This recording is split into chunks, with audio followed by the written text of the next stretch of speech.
여러분 안녕하십니까? 뉴스투데이 제주입니다. 제주 지역 농가에 사상 처음으로 고병원성 조류인플루엔자가 유입된 것으로 확인됐습니다. 추가 확산 우려도 높아지면서 가축질병 청정 지역을 자랑하던 제주도의 방역 체계가 허술하다는 지적이 나오고 있습니다. 김항석 기자의 보도입니다. 최근 5월 개와 토종 닭이 잇따라 폐사한 농가입니다. 농림축산검역본부는 이곳에서 전염성과 치사율이 높은 고병원성 H5N8 AI 바이러스가 검출됐다고 발표했습니다. 지난 2014년부터 도내철새 도래지에서는 고병원성 바이러스가 7차례 검출됐지만 농가에서 확인된 것은 이번이 처음입니다. 확진을 전제로 해서 처음부터 시작했기 때문에 지금과 같은 일들을 할 겁니다. 그리고 심각 단계의 조치들을 해 나가도록 하겠습니다. 제주도는 AI 증상이 나타난 제주 서부 지역 농가 3군데의 반경 3km 안에 가금류 만여 마리를 이미 살처분했습니다. 확진 판정이 내려짐에 따라 반경 10km 안의 가금류도 30일 동안 이동이 제한됩니다.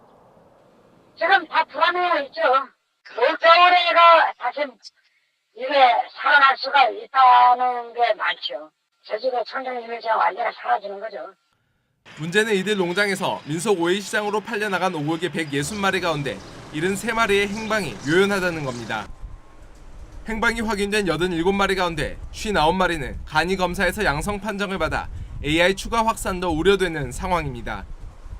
도의회는 제주도가 오골개가 전북에서 제주로 언제 반입됐는지도 파악하지 못했다며 질타했습니다. 부두에서 들어온 반입 확인했다면서요. 5월 25일 날. 그러면 5월 25일 날 바로 잡아야지. 또 이제 관련 당국의 지도, 홍보, 교육이 제대로 안 됐기 때문에 이 사람들이 그걸 은폐해도 된다는 정말 안전불가증 때문에 이렇게 생긴. 도의회는 가축을 반입할 때 신고를 의무화하고 오일시장에도 관리대장을 만들어 가축 판매 내역을 관리해야 한다고 지적했습니다. MBC 뉴스 김항섭입니다. 제주 지역 농가에서 키우는 닭과 오리 등 가금류가 조류인플루엔자에 감염된 것은 이번이 처음입니다. 여름철 대목을 앞두고 있던 가금류 업계에는 초비상이 걸렸습니다. 권혁태 기자가 보도합니다. 제주에서는 유일한 토종닭 유통 특구인 교래리. 신선한 닭고기를 팔기 위해 살아있는 닭을 사서 직접 도축하는 이른바 가든형 식당들이 모여있는 곳입니다. 그런데 AI로 살아있는 닭의 거래가 전격적으로 금지되면서 이곳에는 비상이 걸렸습니다. 더 큰 걱정은 소비자들의 외면입니다. 아니 저 닭 조달이 잘 안 될까 봐도 걱정되고 손님도 떨어질까 봐 걱정되고 많이 걱정되죠. 20-30%는 준다고 봐도 뭐. 닭과 오리 등 가금류 사육 농가들도 긴장하고 있습니다.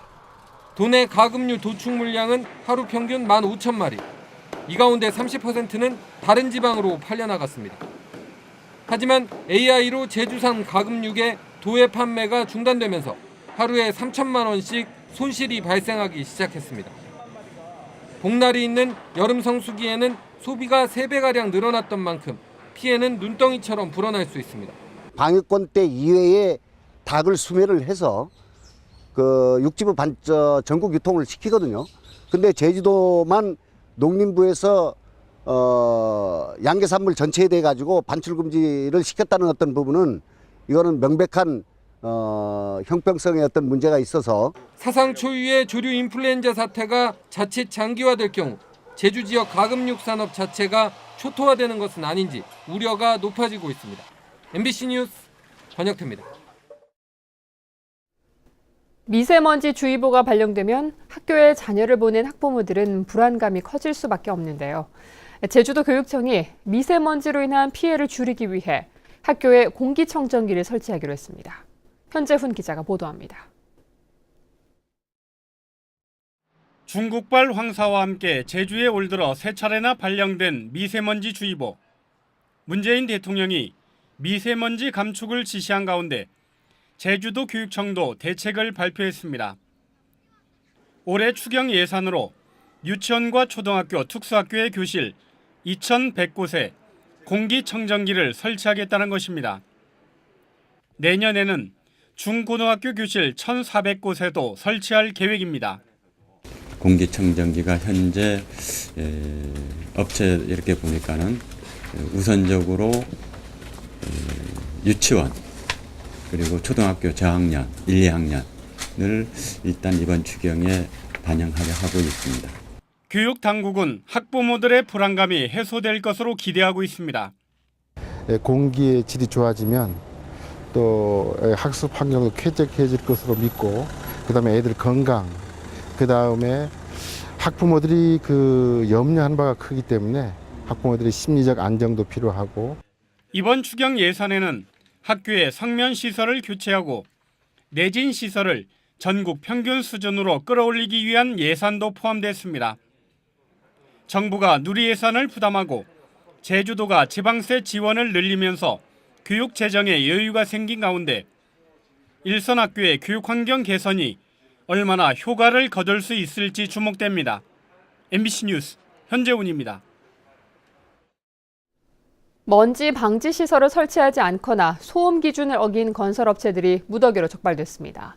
서귀포시는 방진 벽과 살수 시설을 갖추지 않은 업체 18군데와 소음 기준을 초과한 19군데 등 37군데 업체를 적발해 과태료를 물렸다고 밝혔습니다.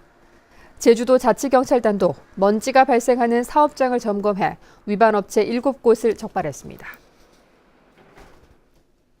제주 지역 인구가 늘면서 강력범죄는 물론 소액을 훔쳐가는 이른바 생활범죄도 끊이지 않고 있는데요. CCTV와 전담 수사팀이 범인 검거에 한몫을 하고 있습니다. 이소현 기자입니다. 이른 새벽 재래시장 수상 코너. 한 남성이 점포 앞에서 머뭇거립니다. 갑자기 맨손으로 수족관에 보관된 화로를 꺼낸 뒤 비닐봉지에 넣고 사라집니다. 참돔이 먹고 싶어서 범행을 저지른 겁니다. 편의점 직원이 잠시 자리를 비운 사이 한 남성이 진열대에 있는 담배 한 갑을 주머니에 넣고 밖으로 나갑니다. 또 다른 편의점에서는 목토시로 얼굴을 가린 남성이 물건을 계산하지 않고 줄행랑을 칩니다. 자주 있어요. 우리가 알게 모르게 CCTV를 맨날 확인을 못하니까 확인하면 나타나는 것도 있지만 모르고 넘어가는 것도 더 많아요. 재고조사하면 맨날 판건하고 하는 게 그런 거죠. 경찰은 이 같은 생활범죄를 줄이기 위해 일선경찰서에 전담 수사팀을 만들어 운영하고 있습니다. 지난해 발생한 절도범죄 3,500건 가운데 60%가 검거돼 검거율이 4년 전보다 2배 가까이 늘었습니다. 비교적 사안이 경미한 생활범죄에 대해서 섬세한 국민의 서비스가 필요하다 해서 이 신설이 됐고요. 경찰은 소액 생활범죄도 반복해 저지를 경우 가중처벌을 받게 된다며 SNS를 통해 홍보 활동도 강화하기로 했습니다. MBC 뉴스 이소연입니다. 지난달 세월호에서 구명조끼를 입은 채 온전한 상태로 수습된 유해는 제주도민 이영숙 씨로 확인됐습니다. 세월호 현장 수습본부는 DNA와 치아 감식 결과 신원이 최종 확인됐다고 밝혔습니다. 서귀포시 중문단지의 카지노에 근무했던 이 씨는 세월호 참사 1년 전 인천에서 제주로 이주했고 이삿짐을 가지러 갔다 사고를 당한 것으로 알려졌습니다.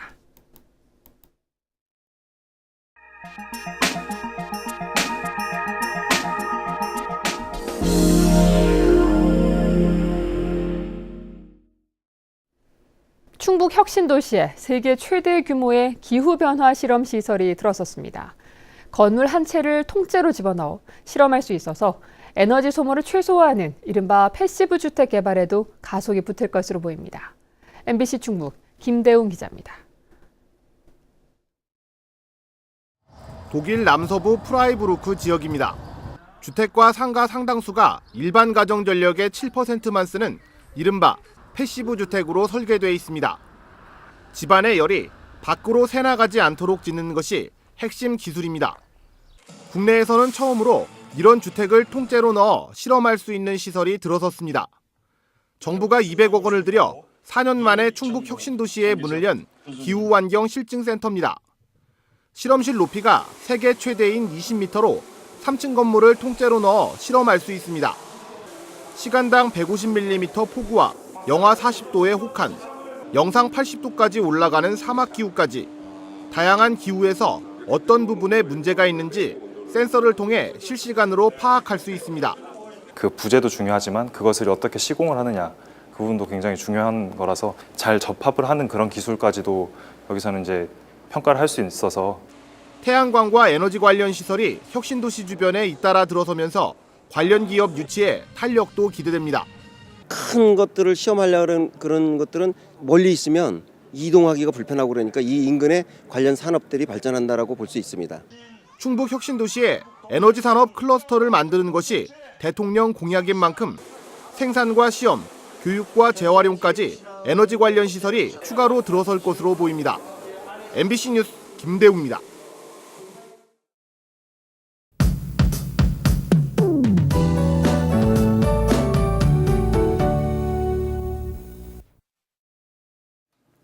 네, 현충일인 오늘은 그동안의 건조함을 달래줄 비 소식이 있습니다. 예상되는 비양은 해안 지역에 30에서 80, 산지에는 120mm 이상으로 많겠는데요. 특히 오후부터 밤 사이에는 벼락과 돌풍을 동반한 시간당 20mm 이상의 폭우가 쏟아지는 곳이 있겠고요. 북부와 산간 지역에는 강풍과 호우 예비 특보가 내려져 있는 상황입니다.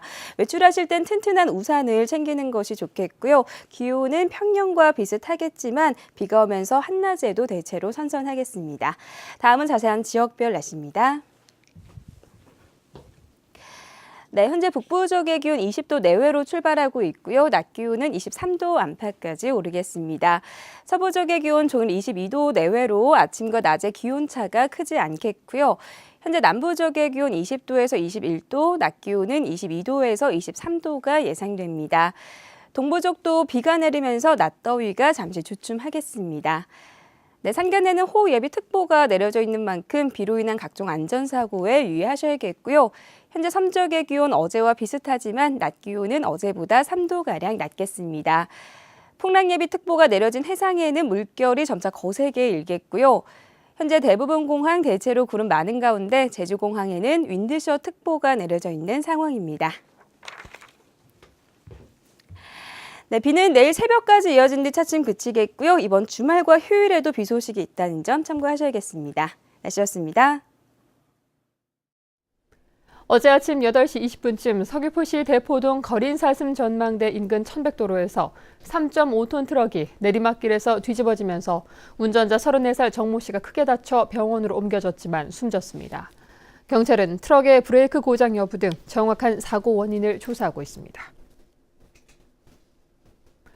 오늘 새벽 2시쯤 제주시 애월읍 상귀리의 한 컨테이너 창고에서 불이 나 내부 10제곱미터 등을 태운 뒤 20분 만에 진화됐습니다.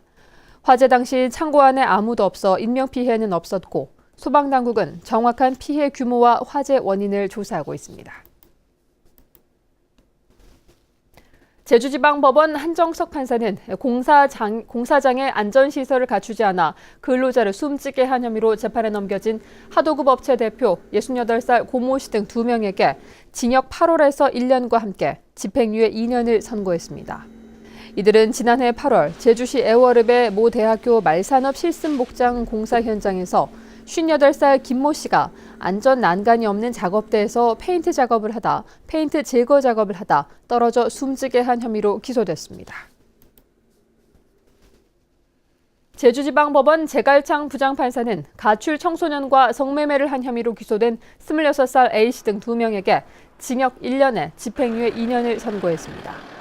쌍둥이 형제인 이들은 지난해 9월 전남 목포시에서 스마트폰 채팅으로 만난 10대 가출 청소년 2명에게 돈을 주고 성관계를 맺는 등 5차례에 걸쳐 성매매를 한 혐의로 기소됐습니다.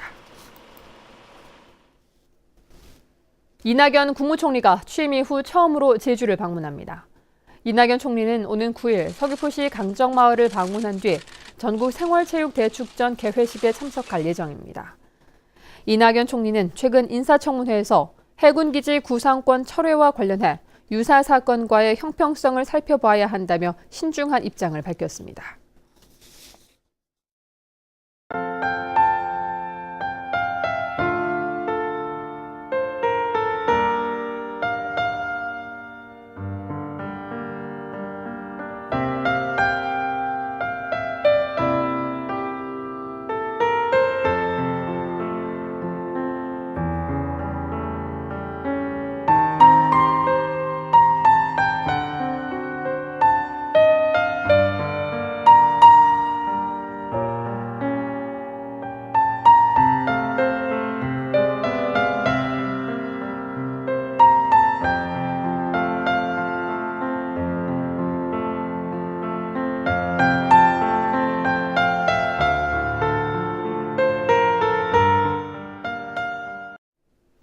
뉴스투데이 제주였습니다. 여러분 고맙습니다.